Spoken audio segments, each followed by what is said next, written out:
Bismillahirrahmanirrahim. Assalamualaikum warahmatullahi wabarakatuh. Innal hamdalillah nahmaduhu wa nasta'inuhu wa nastaghfiruhu wa na'udzu billahi min syururi anfusina wa min sayyiati a'malina. May yahdihillahu fala mudilla lahu wa may yudlilhu fala hadiyalah. Asyhadu an la ilaha illallah wahdahu la syarikalah taqriran bihi wa tauhidan wa asyhadu anna Muhammadan abduhu wa rasuluhu amma ba'du. Allahumma la sahla illa ma ja'altahu sahla wa anta taj'alul hazna idza syi'ta sahla.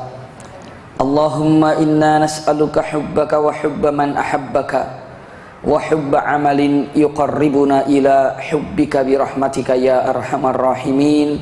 Amin ya rabbal alamin. Alhamdulillahi rabbil alamin. Mudah-mudahan pertemuan kita pada pagi hari ini disertai dengan rahmat dan berkah Allah subhanahu wa ta'ala. Kesempatan yang sangat berbahagia ini insyaallah kita melanjutkan pelajaran ini, yakni sirah nabawiyah. Iya, perjalanan Rasul sallallahu alaihi wasallam. Perjalanan yang lalu kita sudah sampai bahwa di dalam sirah nabawiyah ini memiliki yang namanya kemarin apa? Saya katakan rambu-rambu apa tanda-tanda apa? Iya, isyarat-isyarat yang ada yang harus kita ketahui. Iya, isyarat-isyarat yang ada di antaranya adalah ketika Rasul sallallahu alaihi wasallam terjadi kepada beliau, yakni berangkat bersama Jibril, dan disunnahkan ketika berangkat kemanapun tidak dalam keadaan sendiri, karena Rasulullah tidak pernah mengambil perjalanan sendiri, selalu ada temannya. Hikmahnya banyak sekali. Kenapa? Kalau ada teman kita berdua, minimal bisa sambil watawasau bil haqqi watawasau bisabri, saling menasihati kalau keliru, saling menasihati kalau salah. Ini dalam perjalanan berdua. Dan kalau ada apa-apa pastinya bisa tolong menolong, dan berbagai macam keistimewaan ataupun faedah ketika kita berjalan berdua. Mungkin nggak ngeblank, ngelamun atau segala macam karena berdua. Iya. Selanjutnya waktu itu perjalanannya malam hari. Kenapa? Ternyata dikatakan dalam hadisnya ta'attal ardi kama ta'attal qit. Saya pernah sampaikan, jadi malam hari ini seolah-olah yang namanya bumi itu apa? Merapat ataupun mendekat. Wallahu alam. Apa hikmah yang sebenarnya? Namun kalau bisa perjalanan jauh itu laksanakanlah pada malam hari, tidak pada siang hari, kecuali kalau memang ini bukan merupakan suatu perjalanan jauh, dekat-dekat silahkan. Ini perjalanan jauh, misalnya pulang kampung atau segala macam, malam hari. Selanjutnya saya sudah sampaikan buraq. Rasul sallallahu alaihi wasallam menunggangi buraq. Buraq itu adalah Allah yang menciptakannya hanya satu dan tidak berpasang-pasangan. Apapun yang Allah ciptakan itu berpasang-pasangan. Iya, tapi buraq ini tidak ada pasangannya, hanya satu. Binatang berpasangan, bahkan pepohonan pun berpasangan. Beberapa pepohonan pun tidak akan berbuah kecuali dibuahi oleh jantannya atau seperti apa. Namun yang jelas semuanya berpasang-pasangan. Tapi buraq ini tidak, hanya sendiri. Subhanallah. Banyak bedanya pasangan-pasangan itu. Kalau semua binatang berpasangan, pohon berpasangan, semuanya berpasangan, manusia pun berpasangan. Tapi untuk memuliakan yang namanya manusia, dalam menyatukannya itu ada akad nikah. Tapi kalau hewan tidak perlu akad nikah. Iya. Makanya ada satu acara menikahkan kucing dirame-ramein, ada itu. Pernah lihat nggak acaranya itu? Iya, orang-orang yang ternak perkutut kan dia lebih ke apa namanya, ke mistiknya ya, lebih ke mistiknya, karena suara perkutut itu seperti suara yang memang tidak bisa dilatih begitu saja. Iya, lain dengan yang lainnya. Kalau perkutut itu menurut mereka, bahkan di daerah Jawa ini laki-laki ini tidak dikatakan laki-laki tulem kalau dia tidak punya tiga hal. Satu, tidak punya keris, yang kedua tidak punya kuda atau kendaraan, yang ketiga tidak punya perkutut. Nah mereka ini kalau mau menernakan perkutut biar anaknya bagus dan jodohnya bagus, itu dikawinkan dan bikin acara. saya kawinkan kamu bro sama ini namanya gini, itu dikawinkan, perkutut itu dikawinkan. La haula wala quwata illa billah. Iya, tidak, yang adanya akad nikah itu hanya terjadi kepada siapa? Manusia, karena kemuliaan yang dimiliki oleh manusia. Iya, disatukannya pun diawali dengan akadun nikah. Subhanallah. Saya lanjutkan. Nah, hanya buruk yang tidak berpasang-pasangan. Buruk ini satu. Iya, tidak punya kanannya, tidak punya kirinya, tidak punya pasangannya, tidak, itu buruk. Dan buruk ini adalah, pernah saya sampaikan, kendaraan para nabi. Bukan hanya Nabi Muhammad saja yang naik buruk. Nabi Ibrahim pernah naik buruk, Nabi Ismail pernah naik buruk, dan nabi-nabi sebelumnya pernah naik buruk untuk perjalanan. Buruk ini, besarnya buruk ini adalah kendaraan di atas kuda, di bawah unta, itulah buruk, dan lebar seperti jamus. Jamus itu seperti kerbau, ya, dan memiliki halus lembut kulitnya seperti sutra. Subhanallah, itulah buruk. Begitu naik Jibril dan Rasul sallallahu alaihi wasallam sudah wanti-wanti Jibril dengan mengatakan mahlan mahlan ya buruk, fa inna fawqakan nabi khatamul anbiya wa habibullah. Sebentar wahai buruk, Anda ketika mengangkut kami ini dalam perjalanan, jangan cepat-cepat, pelan-pelan saja, karena di atasmu ada kekasih Allah Nabi Muhammad sallallahu alaihi wasallam. Begitu sudah dikasih tahu bahwa pelan-pelan wahai buruk, buruk pun pelan menjalankannya. Tapi sepelan-pelannya buruk, subhanallah, sekejap mata sudah sampai di Aqsa. Itu pelannya buruk. Bagaimana kalau tidak pelan buruk itu? Subhanallah, itu di gigi satunya itu. Apalagi kalau di gigi 5, subhanallah, melesatnya seperti apa? Itu buruk, subhanallah. Iya, jadi buruk ini di mana sejauh mata memandang, disitulah kakinya kena. Dan buruk ini luar biasa, cepat sekali sampai ke sana. Nah, ini untuk masalah buruk, untuk tahu. Tiba di sana Rasul sallallahu alaihi wasallam, la haula wala quwata illa billah, turun bersama Jibril. Seturunnya Rasulullah bersama Jibril, Rasulullah berjalan bersama Jibril. Lalu Jibril bertanya, mengatakan, ya Rasulullah, sudah diikatkah buruk? Iya, sudah diikatkah buruk? Rasulullah sallallahu alaihi wasallam menjawab, mengatakan, innahu buruk. Itu kan buruk, masa ada buruk kabur Jibril? Kalau unta mungkin ikat, kalau kuda mungkin ikat dengan mengatakan mau diikat buruk, dia kan buruk. Jibril ini buruk, masa harus diikat? Rasulullah menjawab dengan mengatakan, i'qilha wa tawakkal 'ala Allah. Apa artinya? I'qilha wa tawakkal 'ala Allah, ikat dulu baru tawakal kepada Allah. Apapun bunda, sebelum tawakal itu harus usaha. Tahu tawakal? Tawakal, pasrah, wakalah, wakil. Tahu wakil? Wakil itu menyerahkan urusan kita kepada wakil kita. Itu wakil. Wakil, ini adalah wakil saya. Kalau wakil kita lebih pintar daripada kita, hebat nggak kira-kira? Hebat. Percaya nggak sama wakil kita yang lebih pintar dari kita? Percaya. Namanya wakil. Tapi kalau punya wakil oon, bingung kita. Subhanallah, ini tolong giniin, nggak ngerti bu. Ini tolong gini, nggak ngerti bu. Begitu, ya udah berangkat saja. Ibu deg-degan, bisa nggak ya dia ngomongnya ya? Subhanallah. Iya. Saya waktu itu pernah mewakilkan sesuatu yang lucu dan keliru. Waktu itu di rumah perlu dua. Satu perlu yang namanya susu pediasur. Yang satunya lagi perlu yang namanya, waktu itu lagi rame, anak-anak itu rame apa, bukan film Pelangi itu apa dulu tuh ya? Laskar Pelangi. Laskar Pelangi. Subhanallah. Uminya bilang, perlu pediasur, terus anak-anak nih mau nonton Laskar Pelangi. Oh gitu. Jalan, habis gitu gini, bagi tugas sama teman saya. Kamu mau beli tiket Laskar Pelangi, iya, sama satu komplek nonton. Semuanya kira-kira 25 orang apa 30 orang, ibu-ibu sama anak-anaknya semuanya. Iya. Kamu mau pesen tiket Laskar Pelangi apa susu pediasur? Dia bilang, Pak, Bapak kalau Bapak ke bioskop nggak enak, saya aja yang beli ke bioskop.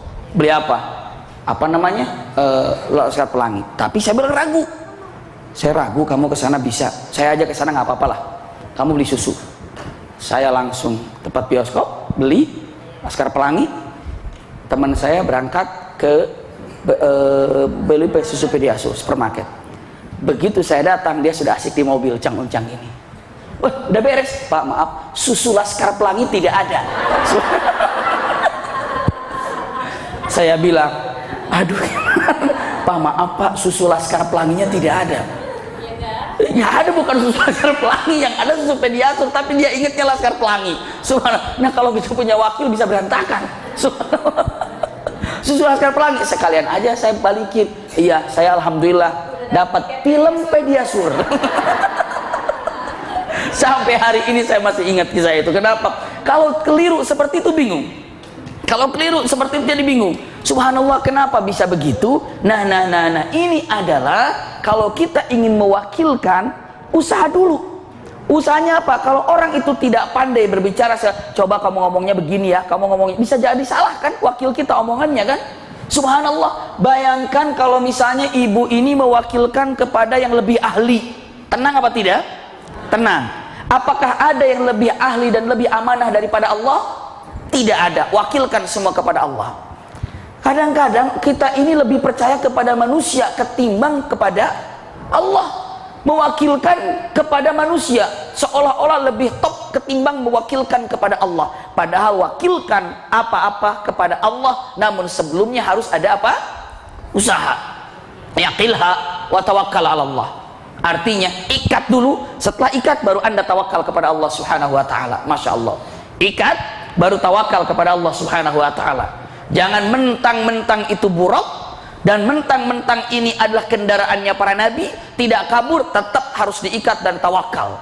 Subhanallah.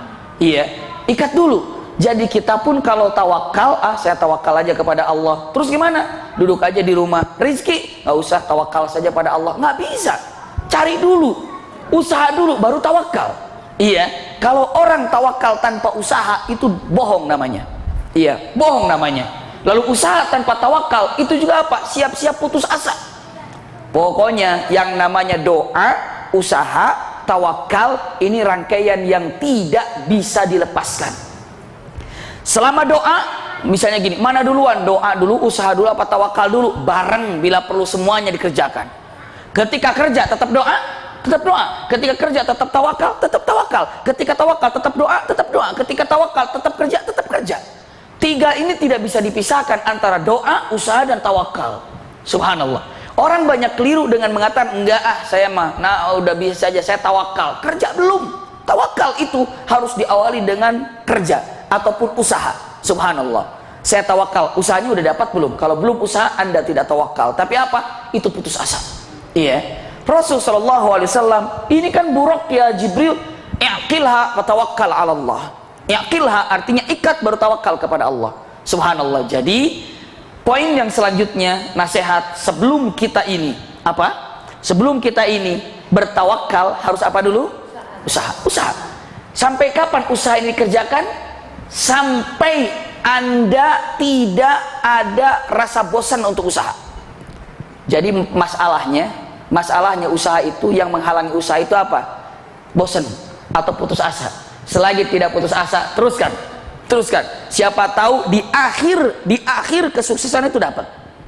Ada ceritanya, katanya kalau sahabat kami bilang ceritanya itu ada ibu mengenal nggak, walaupun ini sebaiknya tidak untuk dikonsumsi, namun ceritanya pernah mendengar nggak 7up?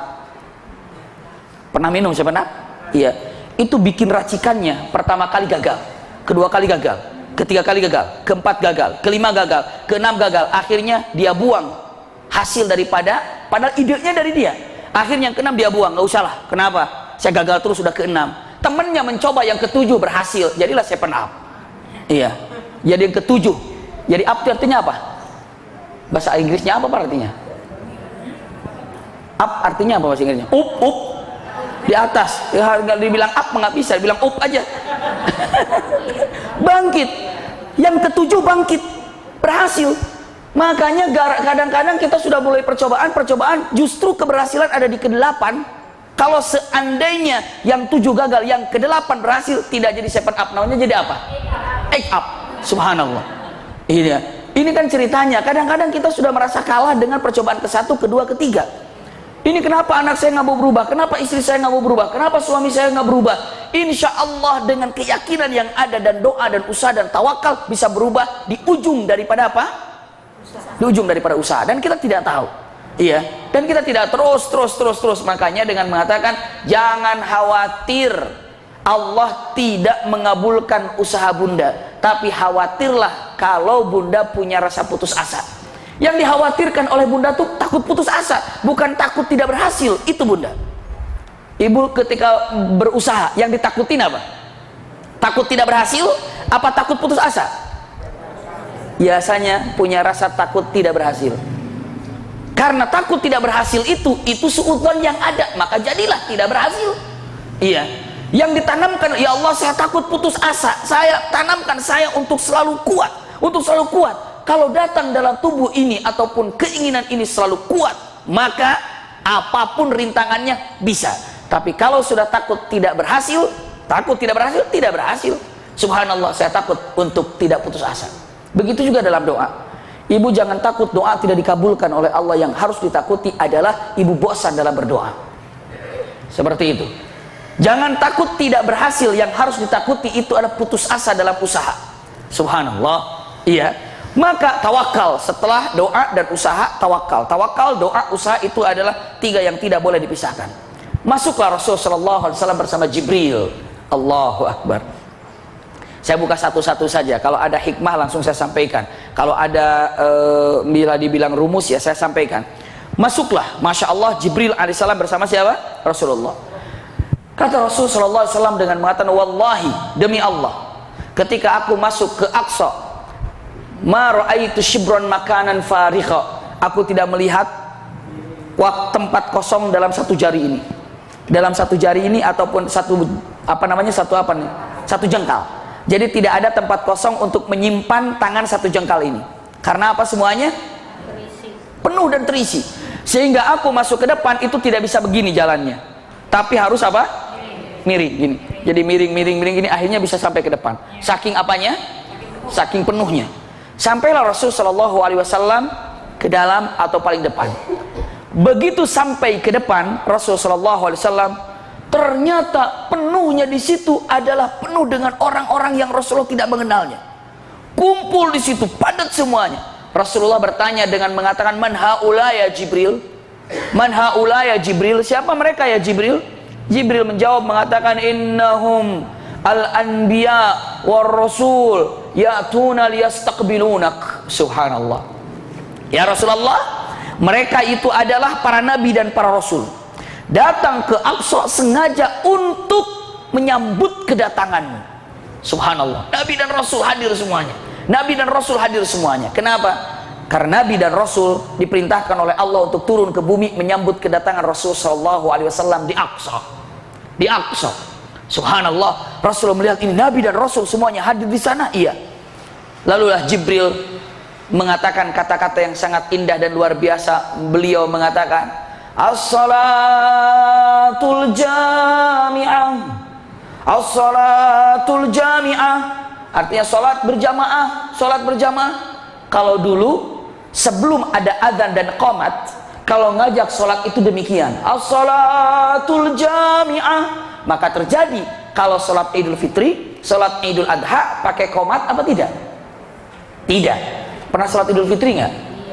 Iya, kok jawabannya agak lambat. Pakai qomat apa enggak? Tidak. Padahal lupa semuanya. Tidak. Orang saya di belakang nggak tahu ceritanya gimana. Subhanallah. Pokoknya tidak aja. Iya. Salat Idul Fitri, Idul Adha tidak ada dengan matan. Ya, mulai salat Idul Fitri. Allahu Akbar, saudara, tidak ada.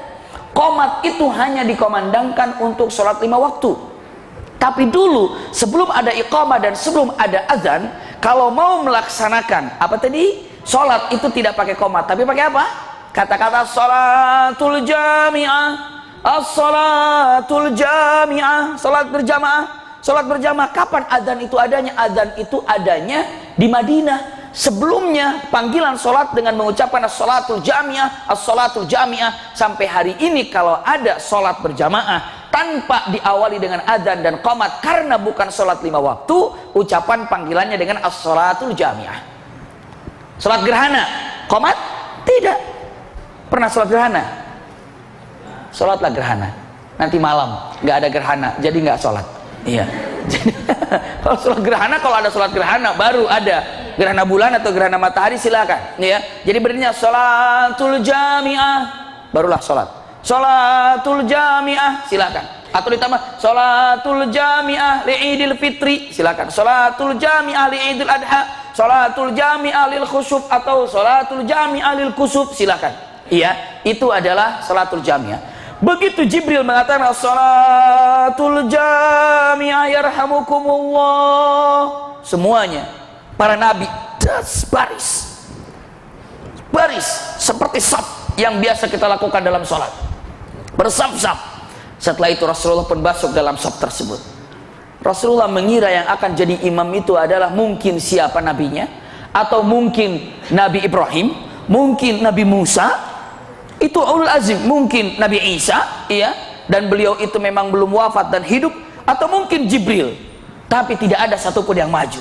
Tiba-tiba Jibril mengatakan, taqaddam anta ya Rasulullah, maju anda ya Rasulullah menjadi imam untuk seluruh para nabi dan rasul. Allahu Akbar. Taqaddam anta ya Rasulullah, imam. Di belakangnya nabi dan rasul. Rasul bertanya, ana? Saya imamnya. Kamu imamnya, maju ke depan. Saya imamnya, kamu imamnya. Majulah Rasulullah ke depan. Subhanallah. Lalu Jibril mengatakan, ikuti gerakanku ya Rasulullah.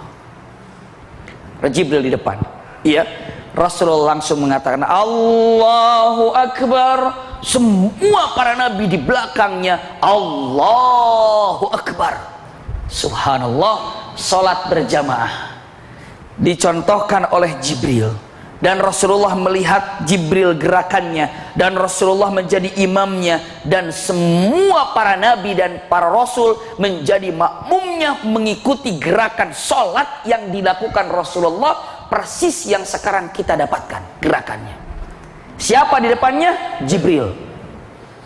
Subhanallah. Rasulullah di belakang Jibril, tapi bukan Jibril imam. Rasulullah melihat gerakan Jibril, dan Rasulullah sholat, di belakangnya adalah para nabi dan para rasul.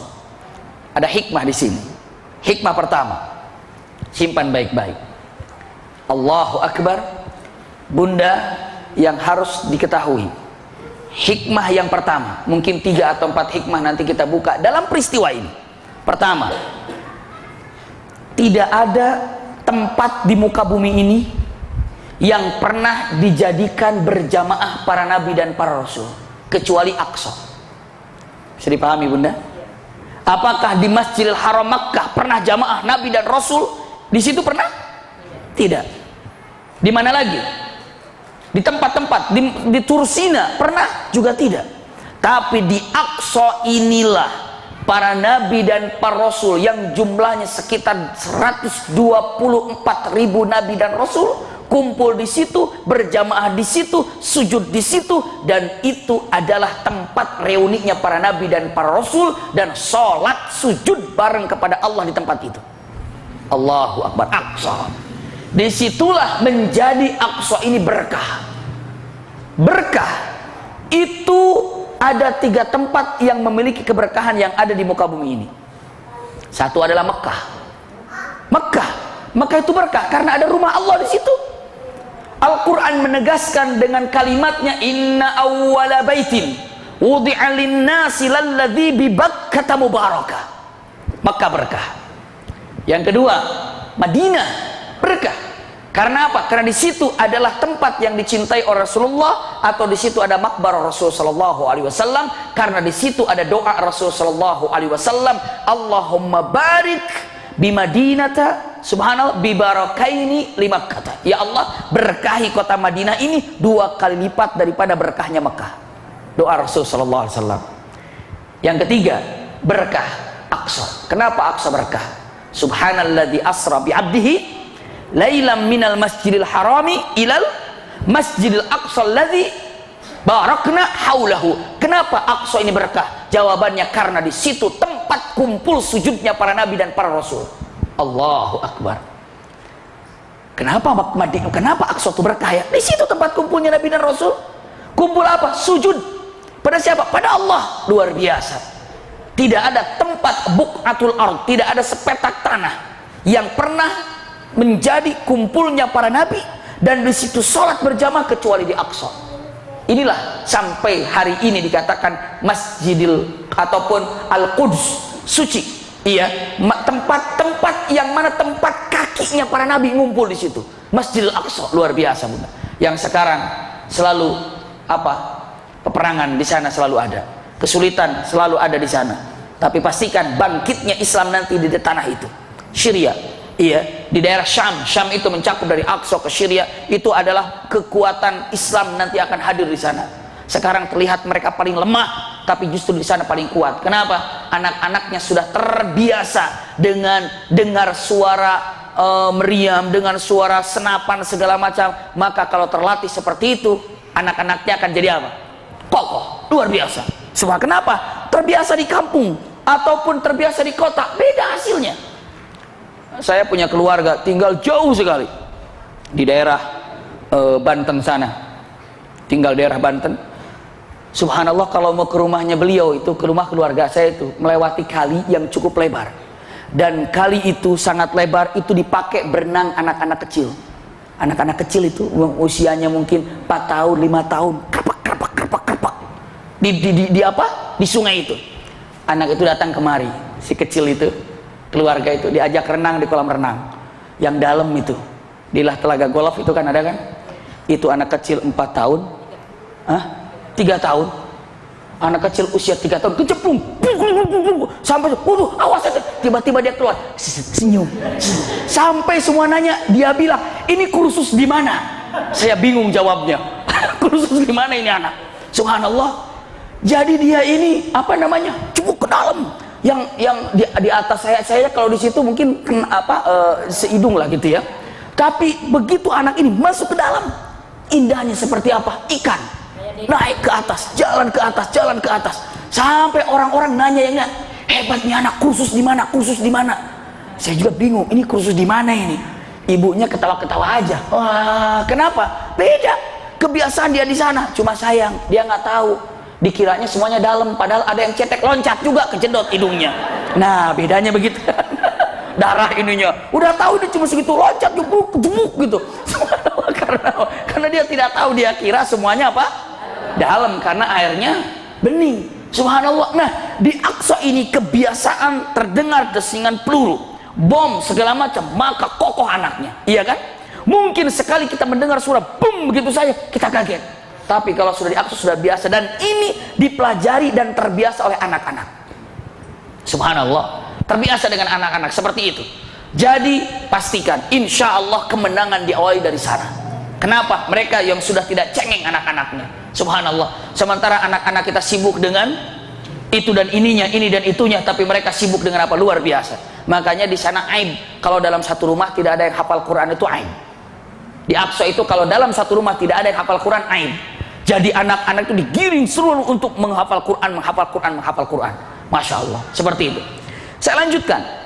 Ini pertama dengan mengatakan bahwa apa efek daripada berjamaahnya para nabi dan rasul di sana, barakna haulahu. 2. Siapa jadi imam di situ? Nabi Muhammad. Rasulullah jadi imam. Memangnya kenapa? Karena Rasulullah tuan rumah. Tuan rumah apa? Tuan rumah yang ada di bumi itu adalah Rasulullah, maka beliau jadi imamnya. Maka sebagai kaidah, Bunda, kalau ada datang tamu ke rumah, walaupun dia itu adalah imam Masjidil Haram, sunnahnya yang jadi imam itu adalah tuan rumah. Sunnahnya tuan rumah. Iya, sunnahnya tuan rumah. Kecuali yang tuan rumahnya itu mempersilahkan, nggak, silahkan saya ingin mendapatkan berkah daripada guru kami untuk jadi imam, monggo silahkan. Tapi kalau mau jadi sunnahnya, sebenarnya ya tuan rumah itu harus jadi imam. Walaupun yang hafal cuma kulhu sama Anas. Iya, silakan Anda imam. Subhanallah, kulhu lagi Anas lagi, kulhu lagi Anas lagi, nggak apa-apa. Subhanallah. Kalau sholat zuhur saya berani, soalnya diem kan. Nah kalau maghrib itu repot saya. Saya di waktu kapan itu? Saya di mana ya? Saya lupa. Sholat maghrib, setelah sholat maghrib datang tiba-tiba qomat, Allah Akbar, Allah Akbar, di inilah di apa, di tempat masjid, bukan masjid persinggahan lah, kayak di kilometer berapa gitu kan. Allah Akbar, Allah Akbar, syadallah ilallah. Saya juga Saya kira ada tuan rumah di situ, saya diam, tiba-tiba ada bapak-bapak, saya imam, saya baru umroh, wah, senang banget nih, beneran itu, saya baru umroh nih, oh silakan, wah silakan Pak. Tahu-taunya Allahu Akbar, Bismillahirrahmanirrahim, Alhamdulillahirabbil alamin, kayak gitu. Ya, pas ke waladhdallin, semua jawabannya amin. Kan kita terserah imam kan. Subhanallah. Setelah itu apa? Kesananya acak-acakan. La haula wala quwata illa billah. Nah, jadi punten-punten terbiasalah anak kita jadi imam. Terbiasa suami kita jadi imam. Coba Pak, kalau di jalan nanti jadi imam, Bapak harus bisa. Iya. Pernah ini terjadi zuhur. Kalau ini terjadi di Jakarta Pusatan di zuhur, saya masih ingat juga nih. Sholat zuhur, subhanallah, itu karena kelihatannya orang pakai peci putih, bersih gitu ya, akhirnya persilakan itu jadi. Tapi dia kaget ketika disuruh jadi imam itu, imam kayak kaget gitu, kayak jangan saya gitu. Saya udah curiga nih, waduh kok kaget disuruh jadi imam. Ternyata dia tuh mu'alaf, saya baru tahu. Masuklah ke depan, dan mu'alafnya itu di usia kira-kira 58 tahun, tapi rajin ke masjid. Begitu datang sholat zuhur, Allahu Akbar, Bismillahirrahmanirrahim, dikencengin, Alhamdulillahirabbil alamin. Waduh, gimana nih, saya bilang, saya diam aja. Pas waladhdallin, itu makmum semuanya amin. Makmumnya jadi amin juga. Ya sudah, saya biarkan saja. Sudah selesai, luar biasa. Itu alhamdulillah, saking semangatnya 5 rakaat sholatnya. Saya sudah bilang subhanallah. Iya, saya sudah bilang subhanallah, subhanallah. Yang lain nggak bilang subhanallah, masih berdiri lagi. Yakin di 5 rakaat. Saya yakin 5 rakaat. Iya, saya yakin. Begitu, assalamualaikum warahmatullah. Itu jamaah saya nanya, jamaah nanya gini, dia diam ke saya, Bapak, tadi Bapak subhanallah, iya. Kenapa? Yang di samping saya, kayaknya 5 rakaat. Iya, saya juga 5 rakaat. 5 rakaat. Saya tanya sama imamnya, Pak, tadi Bapak 5 rakaat. Saya juga bingung 5 apa 4. Orangnya sudah sepuh, gimana lagi? Di usia 56 dia jadi Islam, di usia itu udah 60-an lah. Tapi kan kadang-kadang ada orang yang 50 tapi masih kelihatan seger gitu ya. Ada orang yang 50 tapi masih kelihatan sepuh sekali. Beliau itu di 60 tapi kelihatan sudah sepuh sekali. Sudah sepuh, jalannya sudah susah gitu ya, mungkin karena lagi mudanya, mungkin terlalu, karena maaf punten, kalau Islam itu kan tidak pernah menghitung apa yang terjadi di belakang. Iya, kalau dia sudah taubat, sudah Islam, diikuti, tapi efek belakang itu masih ada. Misalnya terlalu banyak minuman khamr, terlalu banyak apa, efeknya kan tetap ada. Walaupun sudah taubat, dosa yang diampuni, tapi efek fisik tetap ada. Iya, efek fisik tetap ada, seperti itu. Iya, betul. Iya. Saya lanjutkan, subhanallah. Nah, Rasulullah SAW jadi imam, berarti bunda, kalau nanti tuan rumah jadilah imam. Iya. Tapi kalau ibu ingin memberikan penghormatan dan berkah daripada guru yang datang ke rumah, silakan beliau jadi imam. Tapi kalau melihat sunnah, ternyata imamnya itu adalah tuan rumah. Iya, tuan rumah. Sampai disebutkan para alim ulama mengatakan adanya tayamum karena tidak ditemukan air. Ibaratnya air itu tuan rumah, debu itu tamu. Bisa dipahami ya? Jadi kalau tidak ada tuan rumah, maka kitalah tampil. Tapi kalau ada tuan rumahlah. Tapi kalau tuan rumah mempersilahkan, nggak apa-apa, silahkan kita jadi imam. Ini kedua. 3. Yang ketiga hikmahnya, Rasulullah tadi jadi imam, di depannya siapa? Jibril. Subhanallah. Yang mengikuti siapa? Di belakang. Di belakang makmumnya ada para nabi dan para rasul. Apa hikmah yang ada? Hikmah yang ada, punten, bisa jadi nanti contohnya ada pertanyaan kemarin kalau nggak salah kemarin saya ngaji di mana ya, saya lupa. Iya, kemarin ada pertanyaan dengan mengatakan kata-katanya begini. Ya, di PLN saya kemarin pengajian. Iya, jadi ada yang bertanya dengan mengatakan bagaimana setelah pengajian, dia nanya, suami saya sakit, mungkin ibunya apa di sini apa tidak ada, saya nggak tahu. Suami saya sakit dan susah sekali untuk dikasih tahu waktu sholat. Kadang-kadang sholat juga salah-salah. Terus dia minta dibimbing oleh saya sholatnya. Akhirnya dia ikutin saya. Sementara saya perempuan, tidak boleh jadi imam untuk laki-laki. Boleh nggak suami saya itu ikutin gerakan saya dalam sholat, sehingga saya membimbingnya? Saya sholat, suami saya ngikutin saya, tidak berniat jadi imam. Si istri itu, laki-lakinya tidak niat jadi apa? Makmum, tapi mengikuti. Ini rakaat pertama karena sudah baluang itu apa ya? Konsentrasinya sudah kurang, makanya hanya melihat istrinya saja. Tapi dia tahu doa sujud apa, doa ruku biasa, boleh, tapi dia melihat saya, boleh. Kenapa? Rasulullah saat itu sedang sambil menyaksikan Jibril. Bisa dipahami ya? Seperti itu boleh untuk membimbing seseorang sholat, padahal dua-duanya sholat. Ini sholat, tapi membimbingnya boleh, dipersilahkan. Seperti itu silahkan. Bisa dipahami nih ya? Subhanallah. Begitu. Allahu Akbar. Selanjutnya, Rasul Shallallahu Alaihi Wasallam pernah sholat. Nah ini dia nih. Rasul Shallallahu Alaihi Wasallam menjadi imam, tapi beliau duduk. Bisa ketahuan nggak sama yang belakang? Duduk. Misalnya nggak usah sama yang di belakang. Yang agak di samping aja gerakannya repot. Gimana nih? Maka Rasulullah jadi imam dalam keadaan duduk, di samping kanannya Abu Bakar mencontohkan gerakannya. Bisa dipahami ya? Rasulullah dalam duduk, Allahu Akbar, Abu Bakar berdiri, Allahu Akbar. Orang kan lihat berdirinya, Rasulullah di bawah. Rasulullah melihat Abu Bakar menjadi makmumnya, dan Rasulullah jadi imam, tapi Rasulullah pun Abu Bakar menjadi contoh untuk semuanya. Itu pun bisa dipahami ya. Jadi hal seperti ini ketika sholat, tapi khusus dalam sholat, tidak sampai menduakan yang lain. Bukankah Rasulullah menyaksikan Jibril sholat? Iya. Bukankah Abu Bakar menyaksikan Rasulullah sholat dan ini sebagai contohnya? Silahkan. Tapi kalau mengatakan saya sambil sholat sambil lihat sinetron, ya nggak bisa. Iya. Yang dilihatnya sinetronnya, bukan sholatnya. Bisa dipahami nih ya.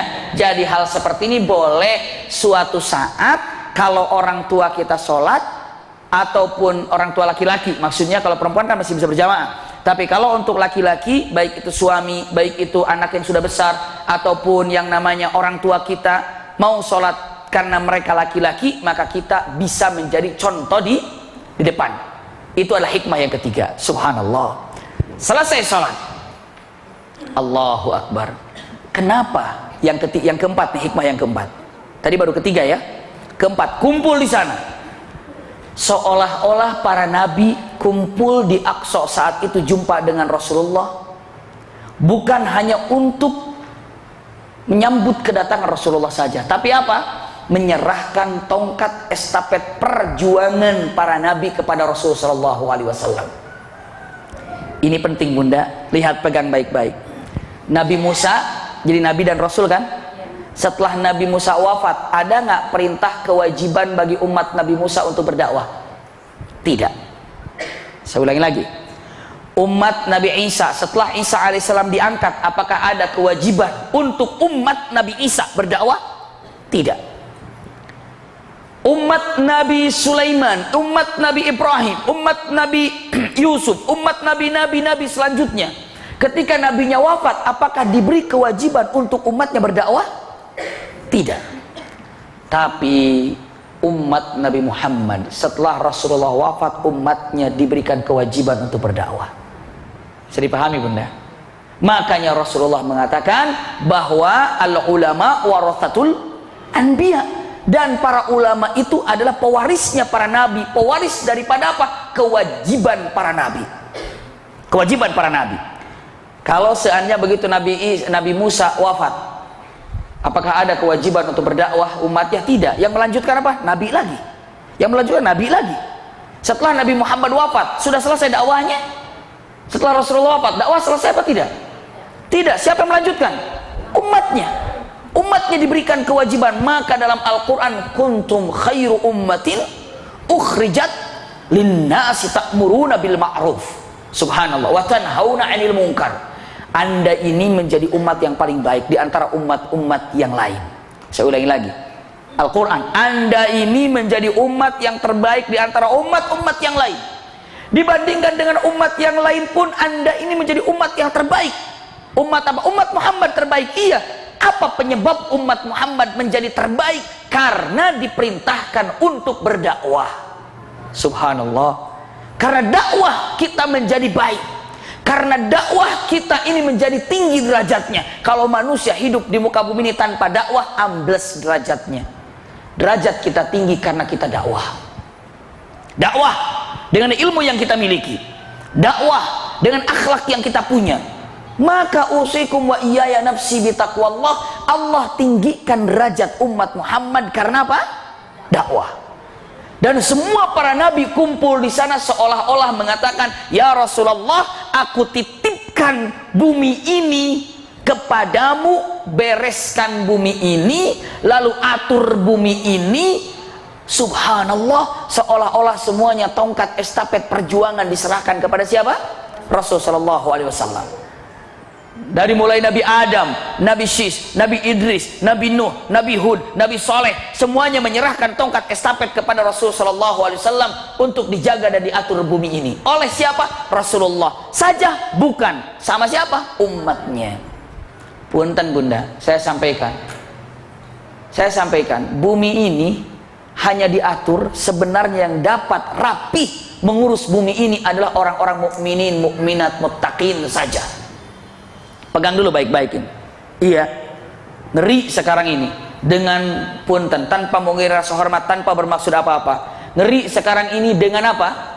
Dengan berbagai macam undang-undang yang ada, ketika di atasnya itu adalah orang-orang yang tidak bertanggung jawab dalam syariat. Punten, bukan untuk maksud apa-apa, tapi sudah banyak menyebar di kalangan grup-grup kami, sahabat-sahabat kami, guru-guru kami, seperti dengan mengatakan para pegawai negeri tidak boleh lagi berbusana jilbab panjang. Pernah baca ini? Menteri BUMN, siapa yang perempuan itu? Pakai jilbab nggak dia? Tidak. Nah kayak begitu tuh. Makanya kita tuh penting sekarang ini sedikit-sedikit, tapi mudah-mudahan kita jangan suudzon lah. Orang-orang berkecimpung di dalam politik, mukminin, mukminat, doakan istiqomah. Istiqomah. Berat untuk dakwah di sana pun berat bunda. Berat. Akan diisu lagi kalau khamar akan dilegalkan di Jakarta, rame lagi. Doa sudah tidak boleh lagi, karena apa? Karena itu anak menyempitkan dari sistem doa, rame lagi. Dulu kan nggak ada apa-apa kan? Nah seperti itu bunda. Sementara kita ini bingung, mau melangkah sedikit, mau melas sedikit, nggak boleh, itu nggak boleh, ini la haula wala quwata illa billah. Belum lagi digempur sana sininya, la haula wala quwata illa billah. Jadi ku anfusakum wa ahlikum nar, itu benar-benar bunda. Serahkan tongkat estafet perjuangan ini untuk siapa? Untuk Rasulullah saja, bukan sama umatnya. Itu hebatnya. Itu hebatnya. Sampai kita dikatakan ummatan wasata dalam Al-Quran. Umat Muhammad ini bilang ummatan wasata. Saya pernah menyampaikan mungkin ummatan wasata itu apa ya? Begini bunda, simpan karena saya sampaikan ini penting sekali. Ini ada kaitannya dengan yang namanya apa? Perkumpulan reuni para nabi. Bunda bisa dibayangkan gimana sih reuni para nabi, yang diomongin apa kira-kira ya? Ibu pernah reuni SMP pernah? Reuni SMA pernah, itu kalau kelas kumpul ngomongin apa bunda? Zaman dulu ya, ngomongin dulu gitu ya. Omongin saya, alhamdulillah saya sejak keluar SMA nggak pernah reuni saya. Iya. Ada sih, cuma nggak bisa hadir terus. Subhanallah. Paling reuni ya kumpulan sama teman-teman 4 orang, 3 orang selesai. Tapi nggak rame. Iya, cuma 3 orang aja, 4 orang udah selesai. Tapi kira-kira kalau para nabi dan rasul reuni, apa ya diomonginnya ya? Apa ya? Pastinya subhanallah, memuji Allah subhanahu wa ta'ala dari berbagai macam hal. Lihat bunda, kita ini ummatan wasato. Kita ini punya kemuliaan yang luar biasa. Ibu percaya, tidak percaya, atau ibu percaya atau tidak percaya, bunda ini, umat Muhammad ini banyak yang menyelamatkan para nabi. Subhanallah. Maksudnya apa Abi Maki? Nabi diselamatkan oleh kita. Maksudnya itu umat Muhammad kita itu. Iya. Gimana ceritanya? Nanti Nabi akan dibangkitkan bersama umatnya. Nabi Adam bangkit. Ya Adam, kata Allah di sidang, engkau hidup di muka bumi ini 940 tahun.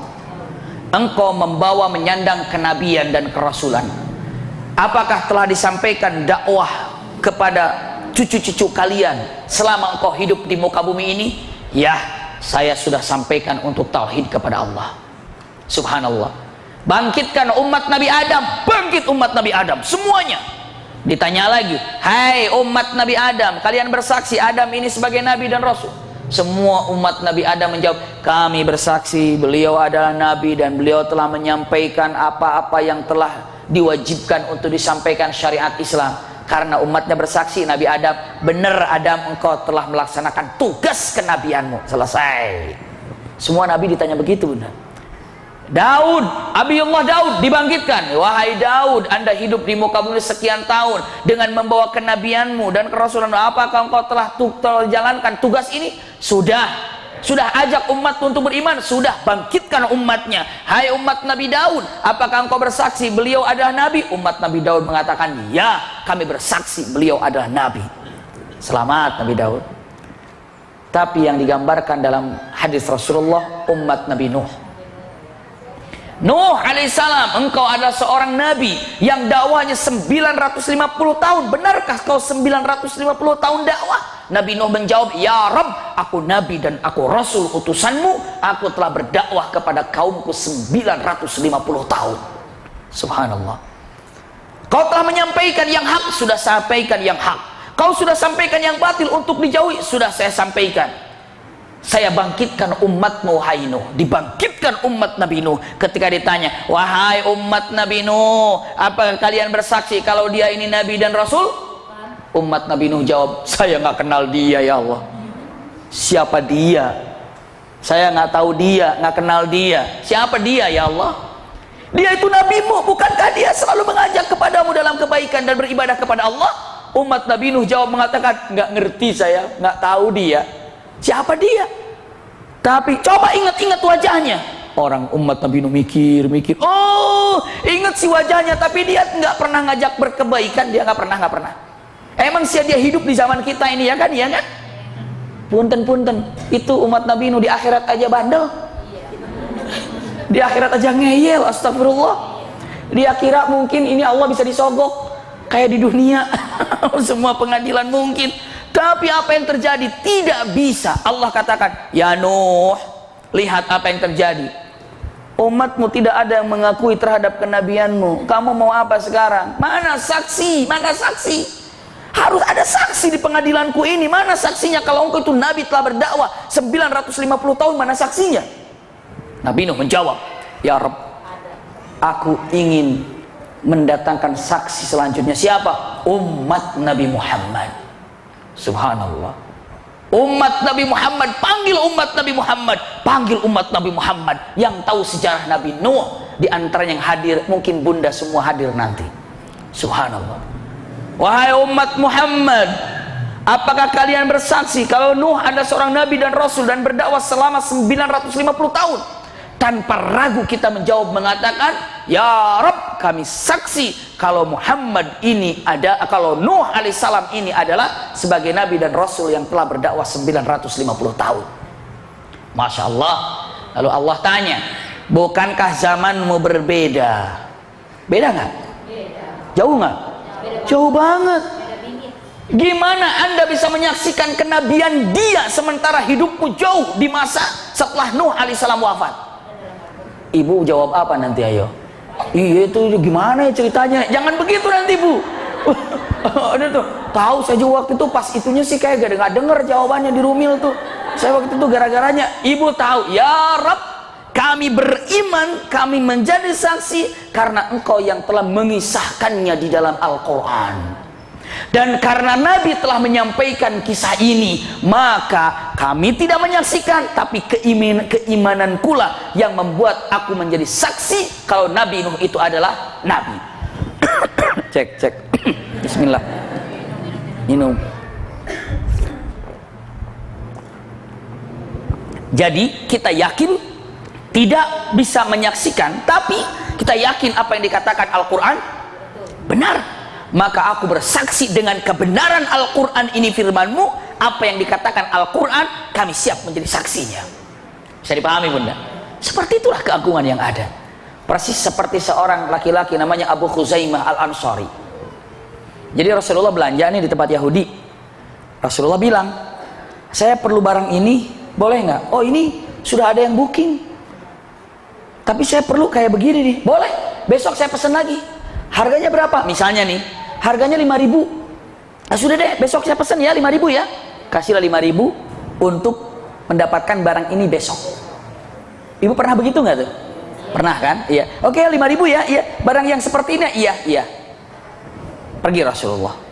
Besoknya Rasulullah datang. Kata Rasulullah, mana barang aku ini? Barang yang mana? Nih orang Yahudi nih, orang Yahudi nih. Bertemu. Barang yang mana? Ini yang kayak ini nih. Tapi saya pesennya yang warna begitu, warna mungkin kemarin ada warna kuning, warna merah gitu ya. Atau ini. Yang mana? Ini kan barang saya. Enak aja, kamu pesen emang sama saya. Loh, kemarin aku pesen sama kamu. Bahkan saya kasih 5.000 buat kamu. Saya nggak merasa kamu pesen.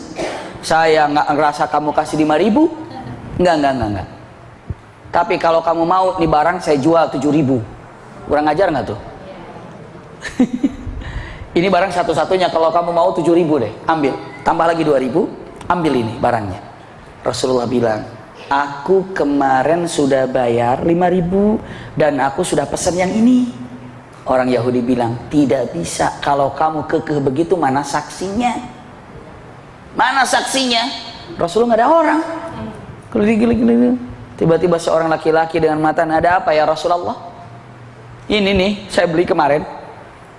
Udah kasih 5.000, tapi datang hari ini barangnya katanya memang yang ini yang dipesan, tapi dia merasa saya tidak memesan dan dia merasa saya tidak kasih DP, bahkan dia harganya sekarang minta 7.000. Iya, dan boro-boro saya ngasih 2.000, saya harus kekeh bayar berapa? 7.000. Dan dia minta saksi, kalau memang benar begitu harus ada saksinya. Tapi saya tidak ada saksi. Abu Khuzaimah Al-Ansari mengatakan, saya bersaksi kalau apa yang dilakukan Rasulullah itu adalah benar. Subhanallah. Ditanya oleh Rasulullah, kok kamu berani bersaksi? Apakah kamu menyaksikan apa yang terjadi kemarin? Tidak. Kenapa kamu berani bersaksi? Dijawab dengan mengatakan, karena aku bersaksi atas kesaksian engkau sebagai Nabi dan Rasul tidak mungkin berdusta dan tidak mungkin bohong. Subhanallah. Saya dipahami ya? Tidak mungkin dusta dan tidak mungkin bohong. Subhanallah. Maka begitu kesaksian yang sangat indah diambil oleh Rasulullah SAW barang tersebut karena ada saksi. Jadi boleh bunda dengan mengatakan saksi apa yang ada dalam Al-Quran itu benar. Misalnya dengan mengatakan tabat yada Abi Lahab wa tab, menyaksikan Abu Lahab enggak? Tidak. Tapi aku bersaksi kalau Abu Lahab itu berada dalam kerugian yang sangat luar biasa. Kita mengatakan tidak ketemu dengan Fir'aun, tapi Al-Quran mengatakan innahu tagha. Kita bersaksi kalau Fir'aun itu adalah tagha. Bisa dipahami ya? Subhanallah. Saya lanjutkan. Iya. Sampai di mana tadi? Sampai? Umat berdakwah. Jadi umat Nabi Muhammad ini umat yang dapat membebaskan beberapa nabi yang tidak memiliki saksi karena umatnya apa?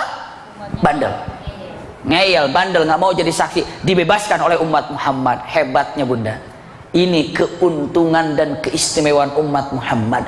Tapi sangat sungguh disayangkan umat Nabi Muhammad tidak mengetahui tentang masalah ini. Kita ini menjadi saksi buat para nabi. Masya Allah. Luar biasa. Iya, ini adalah faedah yang keberapa? Hikmah yang keberapa tadi? Keempat atau kelima? Keempat, Masya Allah. Yang keempatnya dengan mengatakan kalau umat Muhammad diberikan kelima kan? Umat Muhammad diberikan apa? Tanggung jawab untuk berdakwah. Masya Allah. Selesai Rasulullah SAW di mana? Selesai Rasulullah SAW di Aqsa. Setelah itu para semua jamaah pulang. Rasulullah SAW setelah sholat duduk dan setelah mendapatkan salaman dari seluruh para nabi, Jibril alaihissalam membawakan 2 minuman. Subhanallah. Ya, minuman kub itu 2. Kalau yang kelihatan gini namanya kas, karena ibu bisa melihat apa yang ada di dalamnya, isinya. Tapi kalau yang begini, ibu tidak bisa melihat apa yang ada di dalamnya, ya kan? Karena gelap. Ini ibu bisa melihat apa yang di dalamnya? Nggak bisa, harus di atas baru lihat. Dan itu pun kalau di atas begitu ditutup, nggak bisa kelihatan juga. Nah itu kub namanya, yang punya tutup, yang nggak bisa dilihat, itu namanya kub. Kalau yang seperti itu kas, bisa dilihat apa yang ada di dalamnya. Kalau ini nggak tahu di dalamnya apa kopi, apa teh manis, apa kopi susu, apa bandrek, apa jadi gaya minuman semua, udah selesai. Apa bir peletok, terserah. Pokoknya minumannya macam-macam. Tapi tidak terlihat kub. Yang diperlihatkan Rasulullah adalah 2 kub. Iya, kuban. Diambil, subhanallah, tertutup rapat dan rapi. Jibril dengan mengatakan, silahkan minum ya Rasulullah. Rasulullah tidak begini, yang mana ya? Ini apa ini ya? Ini apa ini ya? Nggak begitu Rasulullah. Iya. Kalau kita, emang isinya apa sih Jibril? Nggak nanya. Rasulullah lihat dengan fitrahnya yang kuat. Begitu, silahkan minum ya Rasulullah. Bismillah, mengambil salah satunya, ternyata susu. Subhanallah. Yang diminum oleh Rasulullah itu adalah susu yang jernih, yang bersih. Begitu diminum oleh Rasulullah susu, lalu Jibril mengatakan, hudita ilal fitrah wa hudiya ummatuka ilal fitrah. Subhanallah, itu kata-katanya. Engkau telah mengambil dengan fitrah yang benar, yang suci. Karena apa? Karena yang engkau ambil adalah hasil fitrah kebersihan. Tahu fitrah? Fitrah itu apa? Nah, fitrah itu ya, kullu mauludin yuladu alal fitrah, berada dalam kesucian. Iya, berada sini, iya, berada dalam kesucian. Iya, berada dalam kesucian. Berada dalam semuanya berada dalam kesucian, semuanya berada dalam kesucian. Subhanallah, kullu mauludin yuladu alal fitrah, semua aja berada dalam kesucian. Engkau ini dengan membawa hatimu yang suci telah memilih sesuatu yang benar, dan karena engkau telah menggunakan fitrah sehingga mengambil sesuatu yang benar, banyak umatmu apabila dia kembali ke fitrah dapat hidayah. Bisa dipahami ya? Jadi kalau kembali ke fitrah dapat hidayah, ke fitrah banyak hidayah. Banyak nggak orang yang menjadi mu'allaf? Banyak. Kenapa? Kembali ke fitrah. Kembali ke fitrah. Maka kuncinya banyak yang mendapatkan hidayah. Karena punten kesucian yang ada. Bayangkan kalau seandainya banyak orang, kalau Rasulullah ngambil khamar aja, waduh, umat Muhammad teler semua. Iya, Rasulullah ngambil susu aja banyak yang teler, apalagi Rasulullah ngambil khamar. Subhanallah. Punten, khamar itu kan karena sesuatu yang diendapkan, dilamakan, begitu ya. Kalau susu dilamakan jadi apa? Basi. Makanya sesuatu hal yang fitrah itu susu itu bersih. Susu itu awal mulanya berada bainar rafthi wad dam. Susu ini antara darah, antara kotoran nyampur. Coba kalau misalnya ada kambing ataupun ada sapi diperas, saluran susunya dalam perut, kotoran dalam perut. Kalau tercampur saja ini susu dengan darah sedikit, bagus apa enggak? Dibuang. Tapi kok itu dalam satu jalur yang sama dalam perut, kok bisa terpisah? Ya itu namanya susu. Itulah yang digambarkan keikhlasan dalam Al-Quran. Keikhlasan itu bagi susu yang jernih, bersih. Subhanallah, itu digambarkannya. Maka luar biasa, ini adalah menggambarkan fitrah manusia sebenarnya jernih, bersih. Itulah fitrah manusia. Tapi jadi kotor karena pergaulan, tapi jadi kotor karena hawa nafsu. Makanya fitrah. Saya lanjutkan. Subhanallah. Iya, sebentar lagi. Ini belum sampai ke atas Rasulullah SAW ini. Selesai minum susu, Rasulullah barulah naik kendaraan lagi, namanya buraq. Subhanallah. Begitu melesat pertama ke langit pertama, Jibril alaihissalam, assalamualaikum ya bawwabas sama'ul ula. Assalamualaikum wahai penjaga pintu langit pertama. Siapa itu? Iya, subhanallah. Dengan mengatakan wahai wahai malaikat penjaga langit pertama. Dijawab oleh malaikat penjaga murid pertama dengan man anta, siapa kamu? Iya, dan siapa yang bersamamu? Punten. Ternyata ada satu bukti yang dijawab dalam kalimat ini. Assalamualaikum wahai penjaga pintu langit pertama. Dijawab dengan mengatakan waalaikumsalam, kamu siapa dan sama siapa kamu datang? Dijawab, aku Jibril dan bersamaku Nabi Muhammad. Lalu dijawab oleh malaikat penjaga langit pertama, demi Allah pintu ini tidak boleh dibuka kecuali yang datang adalah Nabi Muhammad. Dibuka pintu pertama. Begitu naik ke pintu pertama, Rasulullah melihat berjumpa dengan orang yang tinggi sekali. Situna dhira'an fis sama, berarti diperkirakan 60 meter tingginya. Dan lebarnya 7 meter. Itu adalah tingginya Adam alaihissalam. Ya Jibril, siapa orang ini? Tinggi sekali dan gagah sekali. Lalu dijawab, itu adalah Adam. Subhanallah, bapakmu Adam. Jadi kalau Adam tingginya 60 meter, panjangnya 7 meter, itulah Adam. Subhanallah, tingginya Adam alaihissalam luar biasa. Itulah Adam alaihissalam. Selanjutnya dengan mengatakan kata-katanya, Adam ini begitu melihat sebelah kanan dia tersenyum, ketika dia melihat sebelah kiri dia menangis. Tapi Rasul melihat apa yang di sebelah kanannya cuma hitam-hitam saja, lebat sebelah kirinya cuma hitam-hitam saja. Ditanya, ya Jibril, apa yang membuat Adam tersenyum ketika melihat di kanan, dan apa yang membuat Adam menangis ketika melihat sebelah kiri? Dijawab, ketika Adam tersenyum melihat sebelah kanan, karena Adam melihat anak cucunya yang di sorga. Dan ketika Adam menangis melihat sebelah kiri, karena melihat cucunya, anak cucunya yang ada di dalam neraka. Subhanallah. Simpan itu, saya sampaikan dulu hikmahnya. Nabi Adam, punten, Rasulullah bersama Jibril naik ke atas. Assalamualaikum, wahai penjaga pintu langit pertama. Waalaikumsalam, siapa kamu dan dengan siapa kamu? Punten, ibu kalau ibu mau masuk rumah, ada pintunya di sana, ucapkan apa? Assalamualaikum. Selanjutnya, apabila ibu jadi tuan rumah, jangan waalaikumsalam, mangga masuk, jangan gitu dulu. Tanya, siapa Anda? Dengan siapa Anda? Itu tanya kalau ada tamu, kecuali kalau tamunya tahu itu suami. Assalamualaikum, siapa di luar? Udah tahu kelihatan suaminya. Begitu dibuka nggak kenal kamu. Atau tahu ibu bapaknya, assalamualaikum, udah aja dibuka, udah kenal, udah lihat ibu itu siapa itu. Jangan. Ibu kalau tidak kenal siapa orangnya, iya, ibu jangan memasukkan sembarangan. Tanya dengan mengatakan, kamu siapa? Saya Fulan ibnu Fulan. Tanya lagi, mau apa? Mau ini. Kalau seandainya ada satu lagi temannya, itu satunya lagi siapa? Tanya. Kenapa? Ganteng banget? Jangan gitu. Subhanallah. Jangan kemana-mana larinya. Cuma dengan mata, siapa kamu dan bersama siapa? Saya di sini bersama itu. Mau apa? Mau ini. Kalau suami tidak, oh maaf, suami saya lagi tidak ada, nanti saja datang. Kalau tamunya laki-laki, dan kalau ibu tidak punya orang yang bisa dipercaya di rumah, maaf nanti aja saya datang lagi ya, kamu datang lagi ya. Iya. Jangan kebalik, maaf lagi ada suami, pulang aja ntar malam aja kalau suami. Astagfirullahaladzim. Jangan kebalik. Tapi dengan mengatakan, maaf suami saya tidak ada, jangan.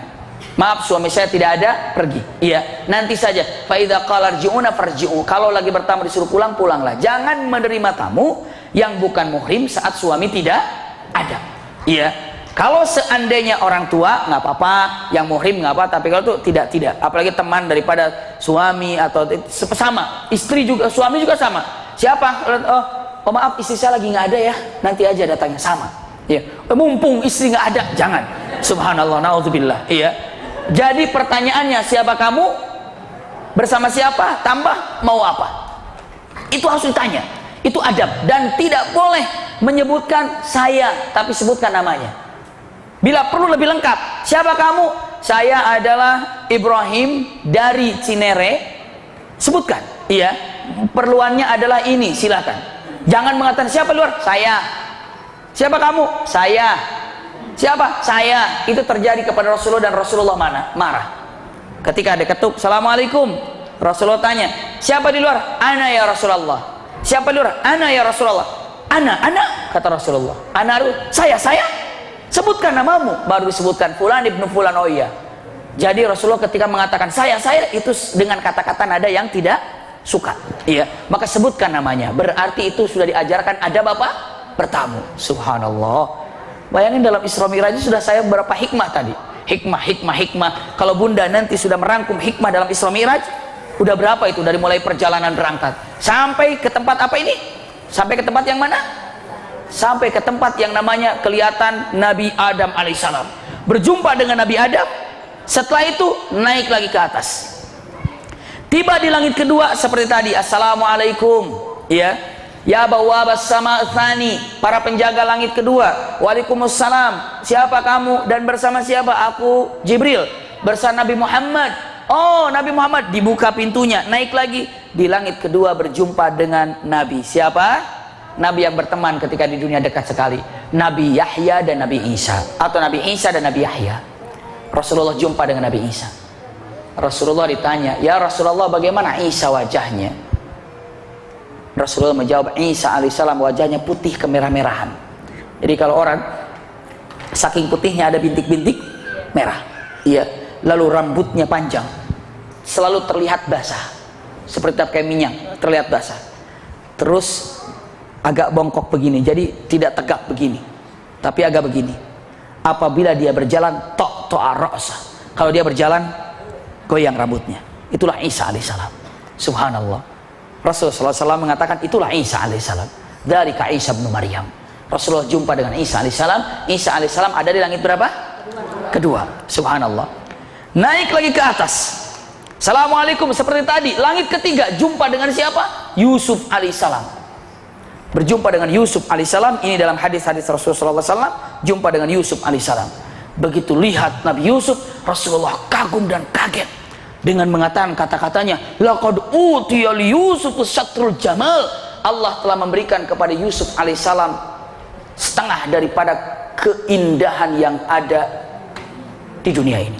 Setengahnya milik Yusuf alaihissalam. Kalau mungkin manusia ini, kalau ibaratnya kepada manusia, ini kalau ganteng ini 100% gini, setengahnya buat Yusuf alaihissalam. Habis itu buat Yusuf. Tinggal setengahnya lagi ya. Bagi dua lagi tuh, jadi seperempat itu ya. Yang seperempatnya dikasih untuk para nabi dan rasul. Nah seperempatnya lagi bagi-bagi buat manusia. Ya kita ini bagi-bagi. Makanya Rasulullah mengatakan Yusuf alaihissalam, kalau Yusuf ini berjalan, sebelum dia masuk ke ruangan ini, cahayanya sudah sampai duluan. Subhanallah. Kalau beliau berdiri sebelum, misalnya di tembok nih, mau masuk ke tembok, mau jalan ke tembok, sudah kelihatan cahayanya. Masya Allah, itu Yusuf. Kalau kita mau berdampingan sama tembok, ini tembok apa orang nih? Subhanallah, mungkin akan jadi kagok ya. Tapi Yusuf alaihissalam kan uti oleh satrul jamal, sampai para wanita memotong apa? Buah ini. Iya, begitu Yusuf alaihissalam punten dicemoohkan siapa namanya? Zulaikha. Masa sih yang namanya Zulaikha ini sayang cinta sama pembantunya, sama tukang kebunnya, karena Yusuf alaihissalam terkenal dengan kebunnya waktu itu di sananya. Lalu dia, masa sih sangat bisa begitu? Itu di pasar diomongin semuanya. Jadi semua gosip itu sudah jadi luar biasa. Maka Zulaikha dengan matan panggil semua para wanita yang ada di Mesir ini. Panggil semuanya. Didudukkan semuanya. Kasih mereka mangga ataupun apa. Dikasih semuanya buah apel apa. Dikasih semuanya. Kasih pisau yang tajam-tajam. Begitu kata Zulaikha. Silakan apelnya untuk dikupas semuanya, silakan. Begitu diambil langsung Zulaikha, Yusuf lewat. Subhanallah. Yusuf itu hanya lewat saja, trik.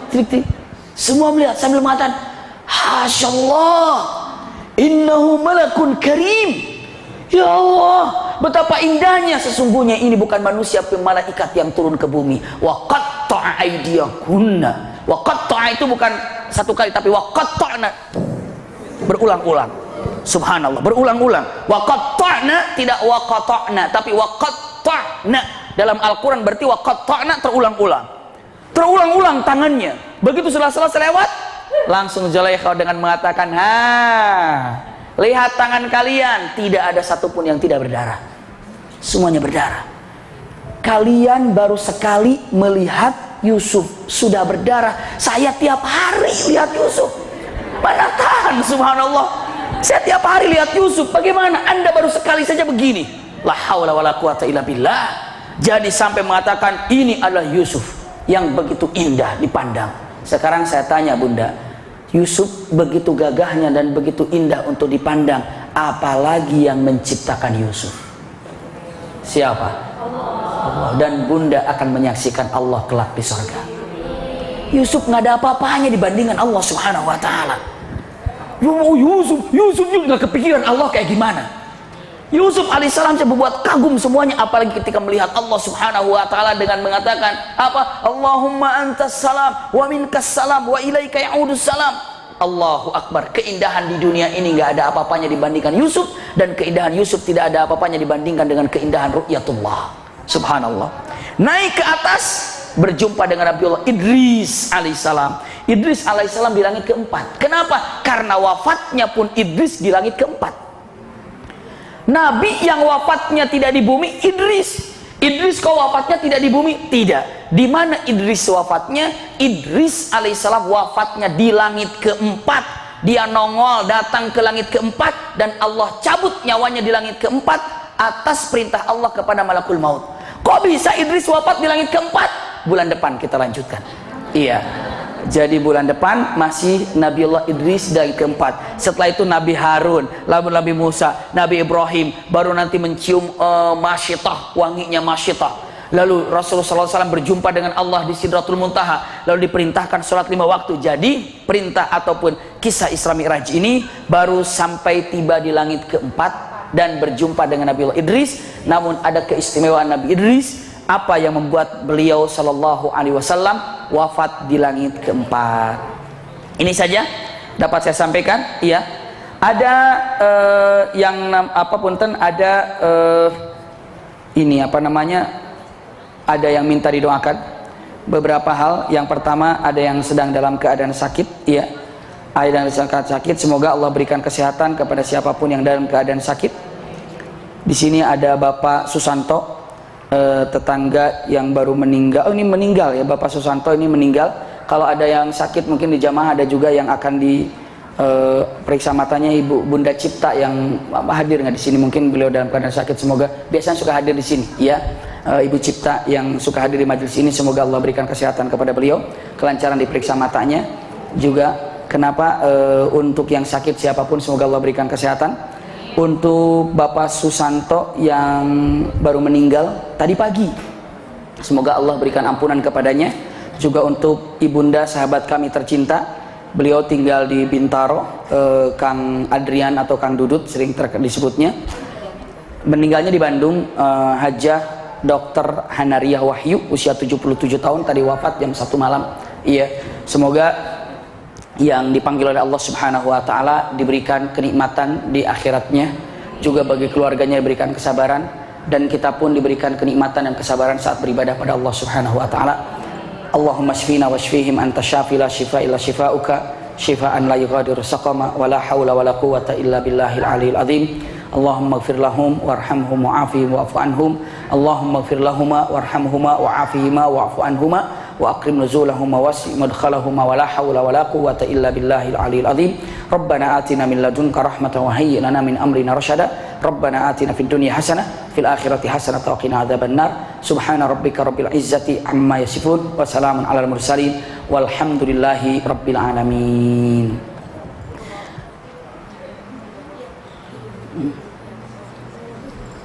Ada yang ditanyakan? Agak sedikit salse. Alhamdulillah kalau tidak ditanyakan, mudah-mudahan semuanya diberikan oleh Allah Subhanahu wa taala kenikmatan lahir dan batin. Ya udah sini. Ini sebentar katanya, ini kalau ini anak kalau saya di depan mesti mau ngomong aja, mau ya, cepat sebentar ya, cepat.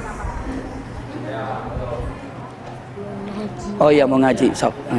Yang keras suaranya ya. Ayah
kasih. Iya.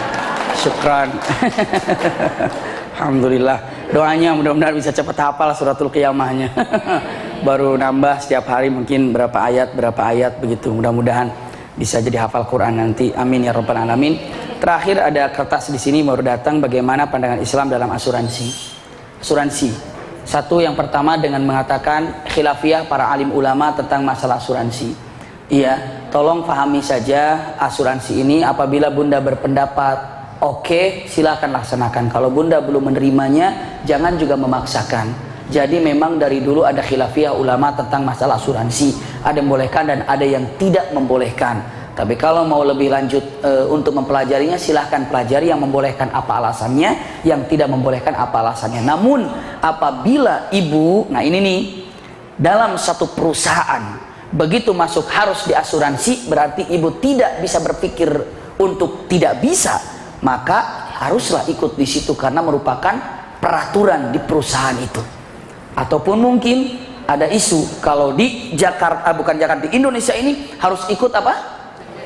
Semuanya kan ikut itu kan, berarti kita tidak bisa berpikir dengan mengatakan boleh atau tidak karena sudah jadikan undang-undang yang ada. Iya, seperti itu. Jadi dengan mengatakan, tapi kalau masih misalnya mau ikut mau tidak, silakan Bunda renungkan asuransi ini seperti apa. Kenapa? Ada yang mengatakan boleh kok, ada yang mengatakan enggak, kayaknya ketawakalnya bukan kepada Allah, ada begitu.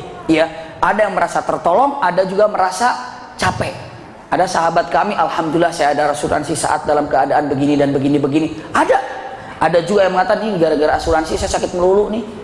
Jadi ke rumah sakit ada asuransi, kayaknya harus dimanfaatin kata Allah. Kan kamu punya asuransi, manfaatin ya biar ke rumah sakit katanya.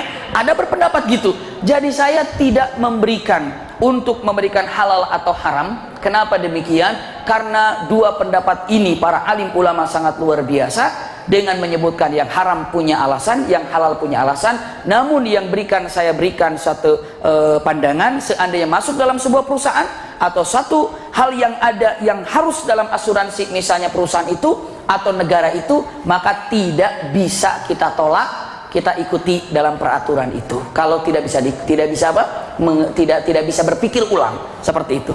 Ini singkatnya. Sekali lagi saya sampaikan, jazakumullah khair ala husni istimaikum. Bagi Bunda yang punya kesempatan, insya Allah hari Sabtu jam 1 Tank itu di Husnul Khatimah ada live Indonesiaku, Damai Indonesiaku. Saya bersama Syekh Ali Jabir akan menyampaikan tentang masalah, saya tidak tahu ya, tentang masalah nanti saja. Saya juga bingung apa yang akan dibahas. Ya biasanya sudah dapat judul, tapi biasanya begitu sampai kita dikasih judul. Selanjutnya bagi yang mau ikut Abnai, silakan. Abnai sekarang dibuka Bunda, jadi tidak pakai kuota, kasihan. Jadi Abnai tidak pakai kuota, namun yang terdaftar sekarang ini sebanyak apapun wajib hadir 4 pertemuan. Karena apa? Karena pelajarannya akan terlihat berhasil atau tidak di setelah 4 pertemuan. Kalau kemarin kan ada yang ikut setelah itu masuk, ini enggak keburu. Jadi sementara ini nggak ada ekskul dulu karena mungkin tempatnya akan dipakai semuanya. Jadi untuk Abnai itu akan dibuka dan punten, kalau bazar bisa ada di luar juga Pak Romle. Bazar boleh ya? Bazar. Oh iya, nanti ada jualan-jualan makanan juga di sana katanya. Iya, silakan. Jadi kalau nanti anak-anaknya cepat saja datang tanpa perlu ada kuota sekarang. Karena begitu pakai kuota, ada yang sudah daftar, ternyata hari H-nya nggak datang, kasihan yang tadi mau daftar sudah kita tolak. Jadi nanti open, dibuka semuanya silakan. Tapi yang terdaftar nanti tinggal telepon, paling nanti kita akan istilahnya apa? Yang punya target 4 kali pertemuan saya tidak tahu seperti apa, namun yang jelas ini masih dalam keadaan bongkar pasang untuk penyempurnaan daripada majelis taklim anak-anak kita. Iya, ini saja dapat saya sampaikan, mudah-mudahan ada manfaatnya. Oh iya, ini ada pengumuman info juga buat libur. Iya, buat libur. Dan terima kasih, saya juga ingat itu. Kemarin pas kami lagi di sini ada yang kirim semen ke pesantren sana, alhamdulillah diterima. Ada berapa? Katanya ada 30 sak sudah diterima. Dari mana saya juga nggak ngerti, tapi sudah dibilangnya dari Majelis Umil ini, alhamdulillah. Persan granit, ternyata bukan keramik. Granit lebih bagus dari keramik ya. Ternyata itu granit ya. Saya dulu keramik, ternyata yang saya beli itu adalah granit, jadi saya nggak tahu. Makanya ada orang kemahalan masa iya sih teman saya mahal, ternyata begitu. Oh ternyata granit bukan keramik, pantesan granit gitu. Jadi bagus sekali, tempatnya sudah selesai, hanya tinggal finishingnya. Kirain finishing enteng, ternyata susah finishing tuh ya. Kirain gampang tinggal finishing. Finishing lebih repot ternyata. Subhanallah, mudah-mudahan bisa segera selesai. Yang 30 sak entah dari ibu siapa kemarin, dengan mata Nabi mohon diterima, saya sudah kirim gini. Saya bilang terima kasih, saya yang biasa hadir di Rumil. Oh iya, berarti di sini. Iya, terima kasih banyak sudah sampaikan Bunda. Maaf tidak terbalas lagi SMS-nya karena saya juga bingung yang mana ini tulisannya juga. Ya, tapi sudah sampai. Syukran. Tinggal pengumuman dari Mbak Vera, silakan.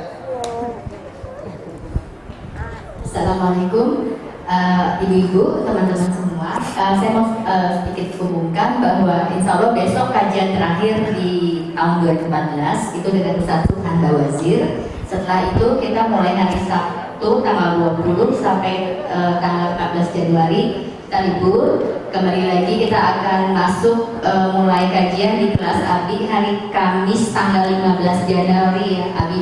Siap.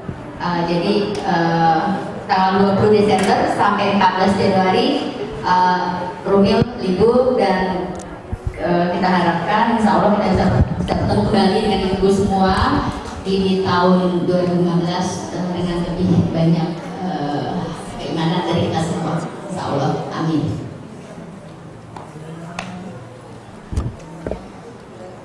Ya, jazakumullah khair. Terima kasih.